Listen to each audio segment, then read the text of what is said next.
어느 심리학 실험실에서 고통을 견디는 사람의 능력을 평가하기 위해 맨발로 차가운 얼음물, 그곳에 들어가서 얼마나 오래 견디며 서 있는가, 그것을 실험한 적이 있었다고 합니다. 한쪽에는 한 사람이 혼자 그 차가운 얼음물에 들어가 서 있고, 다른 한쪽에는 한 사람이 그 얼음물에 들어가 서 있는데 그 옆에서 몇몇 친구들이 힘들지? 그래도 너는 더 참을 수 있어. 더 견딜 수 있어.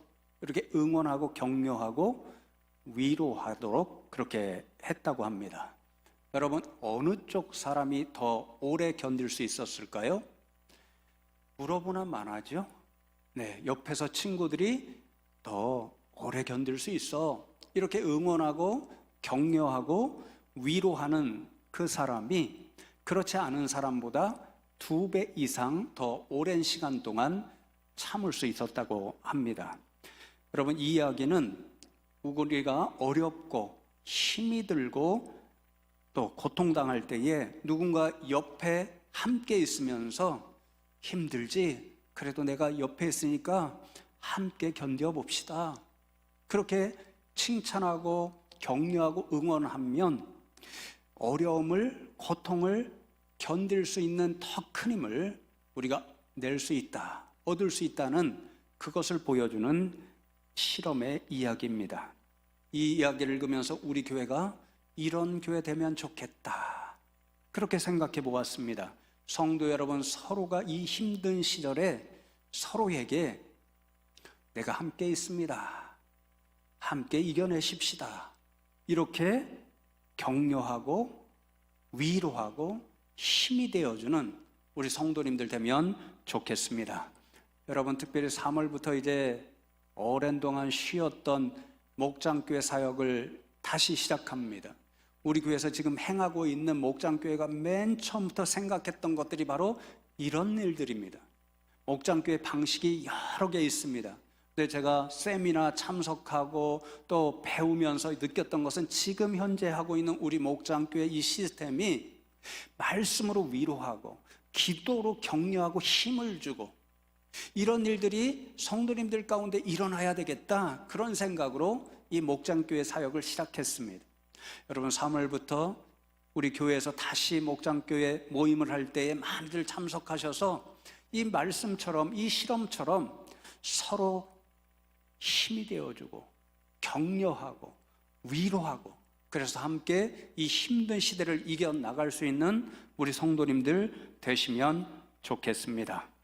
오늘 이사야 말씀 40장 1절과 2절 말씀, 우리가 이 어려운 때에 힘을 내도록 하여 주시는 그런 하나님의 말씀인데요, 바벨론에 의해서 완전히 멸망당하고 하루하루 눈물, 한숨, 아픔 없이는 살아갈 수 없는 유다의 백성들에게 이사야 선지자를 통해서 주시는 하나님의 친히 주시는 위로의 말씀입니다.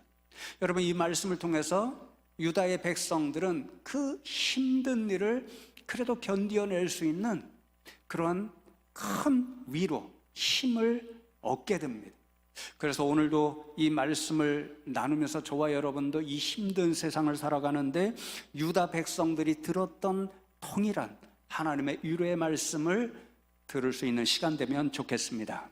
2가지를 함께 나누고자 하는데요, 첫 번째로 하나님께서 유다의 백성들에게 들려주시는 이 위로의 음성을 우리가 듣고 깨달으려면 먼저 우리 인생이 당하는 고통의 근본 원인이 바로 죄에 있다는 사실을 알고 기억해야 합니다. 여러분, 오늘 40장 2절의 말씀을 보시면요, 너희는 예루살렘의 마음에 닿도록 말하며 그것에게 외치라. 그 노역의 때가 끝났고 그 죄악이 사함을 받았느니라. 그의 모든 죄로 말미암아 여호와의 손에서 벌을 배나 받았느니라 할지니라 하시니라. 그렇게 말씀합니다. 그의 모든 죄로 말미암아 여호와의 손에서 벌을 배나 받았느니라.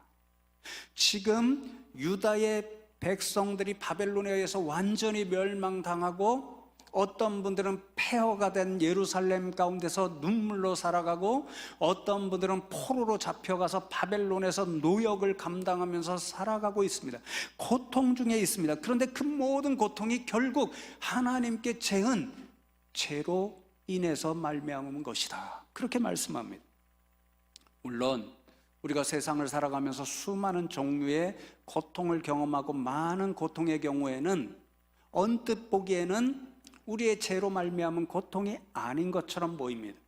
지금 투르키예나 시리아 큰 지진이 일어나서 수많은 사람이 생명을 잃고 아직도 매몰되어 있고, 또 어떤 분들은 그런 일 때문에 두려움으로 염려하고 걱정하고 고통받고 있습니다. 그래서 우리도 함께 기도함으로 그 일에 동참해야 되고, 아마 교단에서 곧 함께 도웁시다라고 하는 결정을 내려서 우리 교회도 보내줄 것인데요, 그때 우리 성도님들과 교회도 함께 동참하려고 합니다. 이러한 지진의 고통은 가만히 생각해 보면 죄로 인한 결과가 아닌 것처럼 보입니다. 그런데 지금 제가 말씀드리고 있는 모든 고통의 근본 원인은 죄라고 말씀드리는 것은, 영적인 의미에서 이 세상의 고통이 왜 생겨났는가, 그리고 지금도 영적으로 생각할 때 우리를 가장 고통스럽게 만들고 있는 것이, 그 원인이 무엇인가, 그것을 생각하고 말씀드리는 것입니다. 여러분, 성경 말씀은 일관되게 말씀하죠. 그럼 모든 고통의 근본적인 원인은 우리 인생의 죄 때문이라고 분명히 말씀합니다. 창세기 말씀부터 그 말씀을 우리에게 들려주지요. 하나님께서 에덴 동산을 만드셨습니다. 그것은 천국과 같은 곳이었습니다. 그곳은 질병도 없었습니다. 또 지진도 없었습니다. 기근도 없었습니다. 모든 것이 풍요로워서 아담과 하와는 매일같이 풍족함을 맛보았고, 놀랍게도 하나님과 매일같이 동행하는 엄청난 기쁨을 맛보며 살고 있었습니다.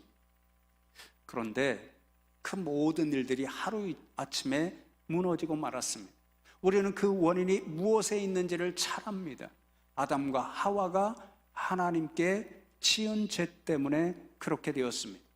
하나님이 동산에 있는 모든 것은 마음껏 먹어도 괜찮지만 중앙에 있는 선악과는 따먹지 말라, 먹게 되면 반드시 죽으리라, 반드시 너희들 가운데 견딜 수 없는 고통이 찾아올 것이다, 그렇게 경고하셨습니다. 그러나 아담과 하와는 그 하나님의 말씀을 듣지 않고, 너희가 그 선악과를 따먹으면 너희도 하나님과 같이 될 수 있다라고 하는 뱀의 유혹, 사단의 유혹에 넘어가서 그 선악과를 따먹는 불순종의 죄를 범하고 말았습니다. 그 결과로 인하여 그들은 천국과 같은 에덴 동산에서 쫓겨났고 말았고, 매일같이 동행하던 하나님과의 아름다운 관계가 깨어지고 말았고, 마침내 말씀하신 그대로 고통의 일이 그들에게 닥쳐왔습니다. 하나님께서 친히 말씀하시죠. 아담아, 너는 매일같이 힘겨운 노동을 해야만 하루하루 먹고 살 수 있고, 하와야, 너는 해산의 고통을 경험해야 한다, 그렇게 말씀하셨습니다. 그러니 성도 여러분, 고통의 시작이자 원인은 성경은 분명히 말씀합니다. 인생의 죄 때문이다, 그렇게 말씀합니다. 여러분, 오늘 본문 이사야서의 교훈도 동일합니다. 지금 유다 백성들이 고통을 당하고 있는 원인은 그들이 하나님 앞에 지은 죄로 말미암았다, 그렇게 말씀합니다. 이사야 전체 66장을 읽어보면요, 조금 이상한 부분을 발견하게 됩니다. 1장부터 39장까지는 앞으로 유다와 주변 이방 민족들에게 임할 하나님의 심판의 말씀이 무섭게 선포됩니다. 40장부터 55장은 이제 멸망당했죠. 유다 백성들이 고통 가운데 살아가는 그들에게 위로의 말씀과 회복의 말씀, 그것을 약속으로 들려주십니다.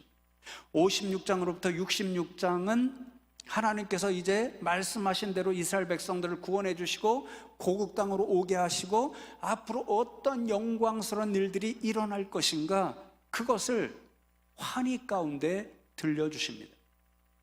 그런데 이상한 것은요, 1장부터 39장, 유다와 이방 민족들에 대한 멸망, 그것을 예언해 주시면서 36장부터 39장 사이에 이상하게도 나라들, 민족들이 아니라 한 개인에 대하여 말씀하십니다. 그 개인은 우리가 잘 아는 것처럼 히스기야 왕입니다. 히스기야의 모든 일상의 것들을 말씀하시지도 않고 가장 중요하다고 생각하는 세 사건만 기록하십니다. 두 사건은 놀라운 기적, 은혜의 말씀이고, 나머지 한 사건은 너무도 무서운 경고와 예언의 말씀입니다. 첫 번째 사건은 아수르 군대 18만 5천 군대가 예루살렘을 정복하려고 그 성을 포위하지요. 그때 발생한 사건입니다. 당시 아수르는 절대 강자고 상대적으로 유대는 작은 나라니까 그 엄청난 군대와 싸워 이길 수가 없습니다. 그러니까 아수르의 그 군대 지휘자 랍사게가 매일같이 성 앞에 나타나서 조롱합니다. 히스기야 왕도 조롱하고 심지어는 하나님의 이름을 망령되이 일컫습니다. 유다 백성들아, 착각하지 말라. 너희를 구원할 수 있는 그 어떤 인생 없다. 히스기야 왕도 구원 못하고 너희들이 믿고 있는 하나님도 우리의 강력한 손에서 구원할 수 없다. 성문을 열고 나와라. 그것만이 살 길이다. 우리에게 무릎 꿇고 항복하면 너희들 살려줄 것이다. 이렇게 조롱합니다. 그 조롱을 들은 히스기야 왕이 영적으로 분노해서 신하들과 옷을 찢고 베옷을 입고 하나님의 성전에 들어가서 기도하기 시작합니다. 하나님, 저 이방인들, 하나님을 모르는 이방인들의 저 말도 안 되는 소리를 들어보십시오. 하나님까지도 조롱하고 멸시하고 있습니다. 하나님, 그러니 하나님께서 우리는 전적으로 하나님만 믿고 의지하니 저들을 물리치시고 우리를 구원해 주십시오. 그렇게 기도하기 시작합니다. 하나님께서 그 기도를 들으시고 놀라운 기적을 행해 주시죠. 하루아침에 18만 5천의 아수르 군대를 물리쳐 주시고 그들 앞에서 두려워하던 유다 백성들을 구원해 주십니다. 두 번째 사건은 히스기야가 병이 들어 죽게 된 때의 일입니다. 심각한 병이 들어서 왕이니까 할 수 있는 모든 의학적 조치를 받습니다. 그런데 전혀 낫지를 않습니다. 너무도 두렵게도 이사야 선지자가 하나님의 말씀이라고 그러면서 내가 살지 못하고 반드시 죽으리라 예언합니다. 두려움이, 공포가 몰려옵니다. 히스기야 왕은 그 마음을 가지고 이제 또 하나님의 전에 들어가서 하나님 앞에 부르짖어 기도하기 시작합니다. 하나님, 제가 하나님 앞에 어떤 사람으로 살아왔는지 하나님의 말씀대로 믿음으로 순종한 사람으로 살아온 거 기억하시죠? 하나님, 저를 불쌍히 여기시고 고쳐주시고 제 생명을 연장시켜 주십시오. 간절히 기도했습니다. 그랬더니 하나님께서 그렇게 말씀하죠. 38장 5절의 말씀에 내가 내 기도를 들었고 내 눈물을 보았노라.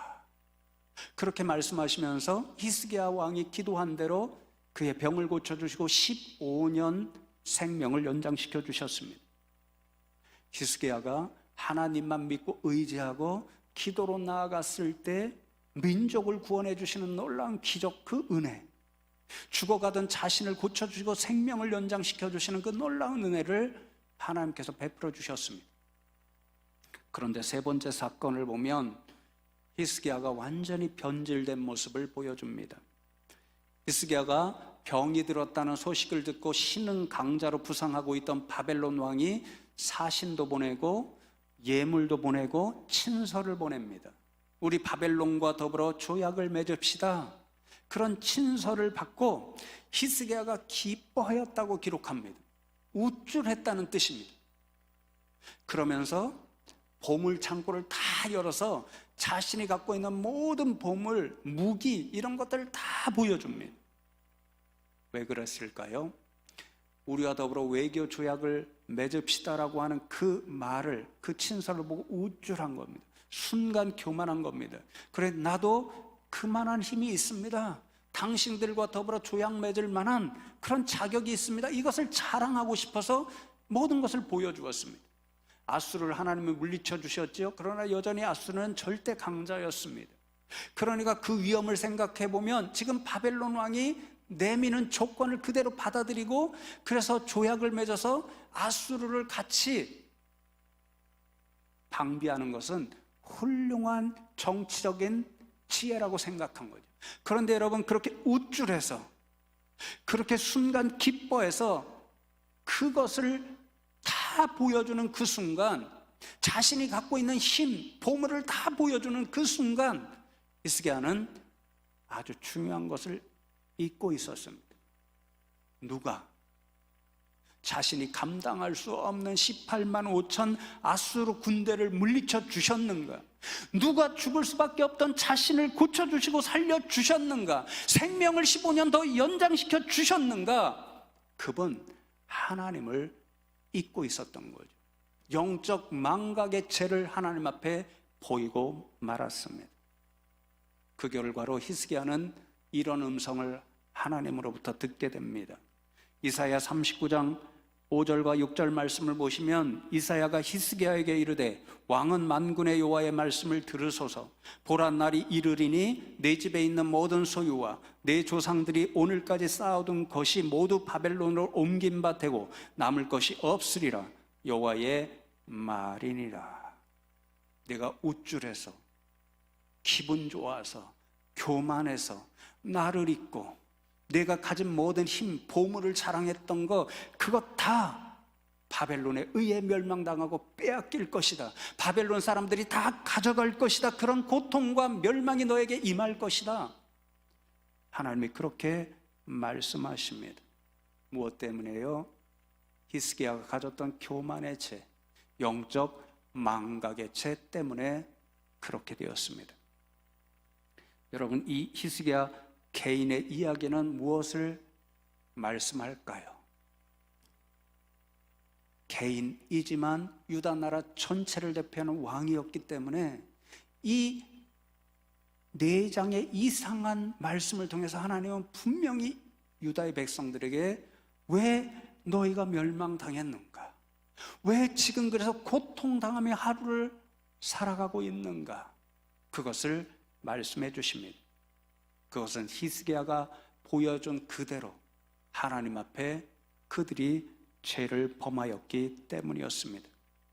유다는 하나님과 특별한 관계를 맺은 언약 백성이죠. 나는 너희의 하나님이 되고 너희는 나의 백성으로 살 것이다. 그런데 그들이, 하나님만 섬기고 예배할 그들이 하나님을 잊고 우상을 섬기는 영적 간음의 죄를 범하고 말았습니다. 수많은 예언자를 보내셔서 내게로 돌아와야 된다, 그래야 산다, 그래야 멸망당하지 않는다, 그래야 고통이 임하지 않을 것이다 말씀하셨지만 완고해서 돌아오질 않았습니다. 그러니 하나님께서 그들을 바벨론에 넘겨주셨고 멸망당했고, 그래서 오늘도 그 죄 때문에 하루하루 고통 없이 살지를 못했습니다. 그렇습니다. 성도 여러분, 우리 인생이 당하는 모든 고통의 근본적인 원인은요, 바로 죄에 있습니다. 죄가 우리 가운데 생기게 되면 하나님과의 관계를 완전히 무너뜨리게 됩니다. 그러면 결국에는 이스라엘 백성들처럼 우리에게는 영원한 멸망, 영원한 고통, 영원한 죽음이 이르게 되어 있습니다. 이 사실을 기억해야 합니다. 이 사실을 기억할 때 두 번째로 오늘 말씀을 통해서 하나님께서 고통 가운데 있는 유다 백성들에게 주시는 위로의 말씀, 그 말씀이 얼마나 은혜로운가를 우리는 분명히 깨달을 수 있습니다. 오늘 1절 말씀을 보시면 너희의 하나님이 이르시되 너희는 위로하라, 내 백성을 위로하라, 그렇게 말씀합니다. 이사야 선지자를 통해서 한숨으로 고통으로 살아가는 이스라엘 백성들에게 첫 번째 주시는 음성이 내 백성을 위로하라, 그 말씀입니다. 그런데 여러분, 이 1절 보시면 놀라운 사실을 발견합니다. 여러분, 죄로 인해서 고통받고 있는 그 이스라엘 백성들, 유다 백성들에게 하나님께서 자신을 너희의 하나님이라고 말씀하시고 너희는 내 백성이라 말씀합니다. 아담의 죄로 인해서 이 관계가 깨어졌습니다. 히스기야의 죄로 인해서 이 관계가 깨어졌습니다. 유다 백성의 영적 간음의 죄로 이 백성의 관계가 깨어졌습니다. 그런데 하나님께서 지금 그들 가운데 다시 말씀하시기를 그 무너진 관계를 회복시켜 주신다라고 말씀하십니다.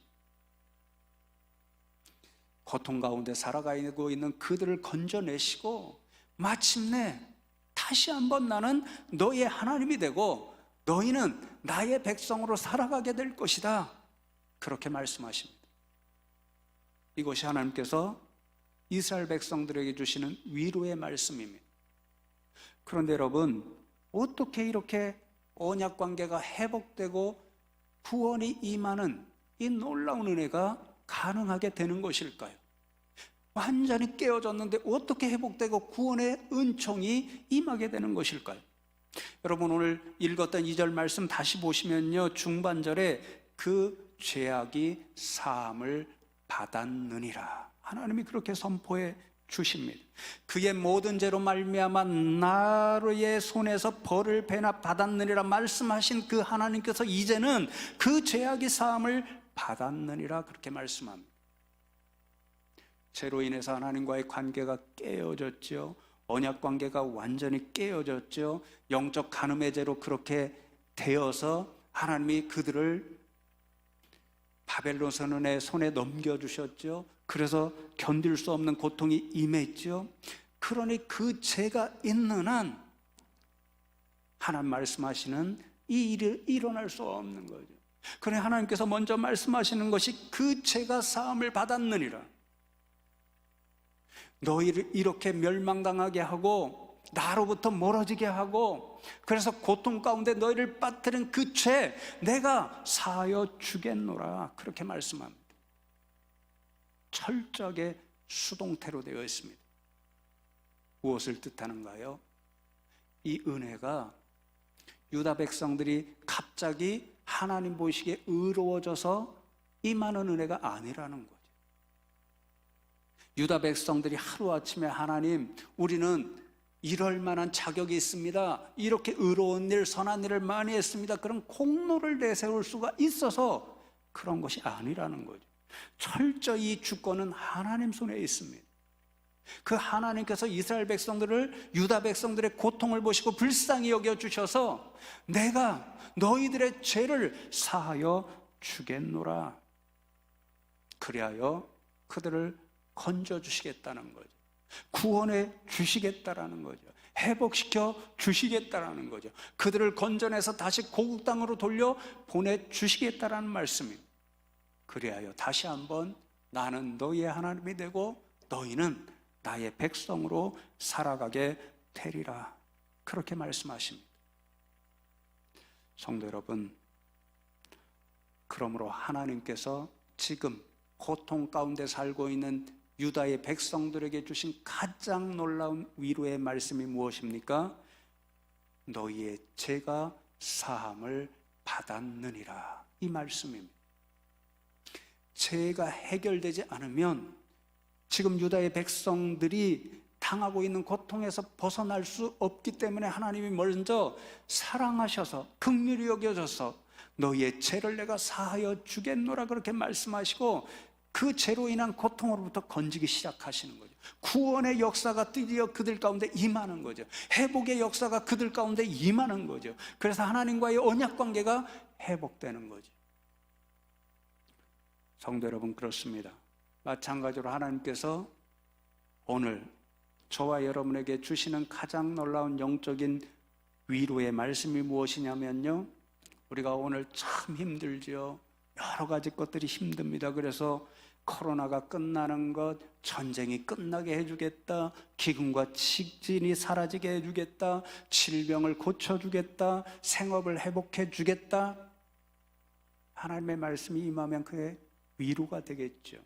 저도 매일 새벽마다 이런 위로의 말씀, 이런 회복의 은총이 임하기를 기도합니다. 그런데 여러분 기억할 것은 하나님께서 우리에게 주시는 가장 큰 위로의 말씀은 이스라엘 백성들, 유다 백성들에게 말씀해 주셨던 것처럼 그 죄악이 사함을 받았느니라. 사제의 은총인 줄로 믿습니다. 사제의 은총이 임할 때 우리를 고통스럽게 만드는 죄로부터 벗어날 수 있기 때문에 그렇습니다. 그리고 그 순간에 하나님의 구원이 우리에게 임하기 때문에 그렇습니다.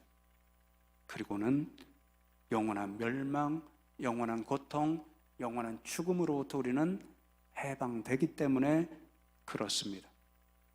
그러니 여러분, 오늘도 살아계신 하나님께서 저와 여러분에게 주시는 가장 놀라운 위로의 말씀은 내가 너희의 죄를 사해 주었어. 나의 아들 예수를 그리스도로 믿게 하고 너희들에게 영생을 주었어. 이 말씀인 줄로 믿습니다. 그래서 여러분, 하이델베르크 요리문답이라고 하는 아주 중요한 교회 역사에 그런 문답이 있는데요, 첫 번째 문답과 첫 번째 질문과 답변이 이렇습니다. 이렇게 묻습니다. 사나 죽으나 당신의 유일한 위로는 무엇입니까? 이렇게 대답하고 고백하도록 적혀 있습니다. 사나 죽으나 나는 나의 것이 아니고 몸과 영혼이 모두 미쁘신 구주 예수 그리스도의 것입니다. 주께서 보배로운 피로 나의 모든 죄값을 치러주셨고 마귀의 권세로부터 나를 자유케 하셨습니다. 또한 하늘에 계신 아버지의 뜻이 아니고는 나의 머리털 하나도 상하지 않듯이 주는 나를 지켜주십니다. 실로 이 모든 것이 합력하여 나의 구원을 이룹니다. 내가 주의 것이기에 주께서 성령으로 말미암아 영원한 생명을 보증하시고 나의 온 마음을 다하여 기꺼이 주를 위하여 살게 하십니다. 이것이 나의 유일한 위로입니다. 성도 여러분, 그래서 얼마나 감사한지 모릅니다. 왜냐하면 저와 여러분은 이미 이 유일한 위로, 하나님이 주시는 가장 놀라운 위로를 가지고 살아가기 때문에 그렇습니다. 저와 여러분은 이미 예수를 구주로 믿고 하나님 주시는 죄를 용서받고 오늘도 하나님의 구원받은 백성으로 이 자리에 예배하고 삶의 자리에서 살아가기 때문입니다. 놀라운 것은 성경을 보면 세상의 그 어떤 힘겨움과 고통도, 그 어떤 질병, 코로나도, 전쟁도, 기근도, 지진도, 심지어는 사단의 권세도 이 사실을 빼앗아갈 수 없습니다. 세상의 고통은 어쩌면 우리의 육신의 생명을 빼앗아 갈 수 있지는 몰라도 지금도 하나님의 손에 붙들려 있는 저와 여러분의 영원한 생명은 결단코 그 어떤 것도 빼앗아 갈 수 없습니다. 그러니 오늘도 성도 여러분들, 또 3월부터 목장교회 모이면 팀원들과 이런 말씀으로 서로 위로하고 격려하시면 좋겠습니다. 사도 바울이 놀라운 음성을 우리에게 기억하고 이런 말로 위로하고 교훈하죠. 로마서 8장 35절로 39절의 말씀입니다. 이 말씀 기억하시고 위로의 말씀으로 삼으시면 좋겠습니다. 누가 우리를 그리스도의 사랑에서 끊으리요? 환난이나 곤고나 박해나 기근이나 적신이나 위험이나 칼이랴. 기록된 바 우리가 종일 주를 위하여 죽임을 당하게 되며 도살당할 양같이 여김을 받았나이다 함과 같으니라. 그러나 이 모든 일에 우리를 사랑하시는 이로 말미암아 우리가 넉넉히 이기느니라. 내가 확신하노니 사망이나 생명이나 천사들이나 권세자들이나 현재 일이나 장래 일이나 능력이나 높음이나 깊음이나 다른 어떤 피조물이라도 우리를 우리 주 그리스도 예수 안에 있는 하나님의 사랑에서 끊을 수 없으리라. 아멘이죠? 여러분, 이 약속의 말씀, 이 위로의 말씀 붙잡고 서로를 위로하고 격려하고 힘이 되는 믿음의 공동체 이루어서 성도 여러분 한 분 한 분도 삶의 자리에서 이 말씀, 위로의 말씀으로 힘을 내서 다가오는 모든 힘겨움과 어려운 일들을 감당하고 이겨나가실 수 있는 분들 다 되시기를 주님의 이름으로 축복합니다.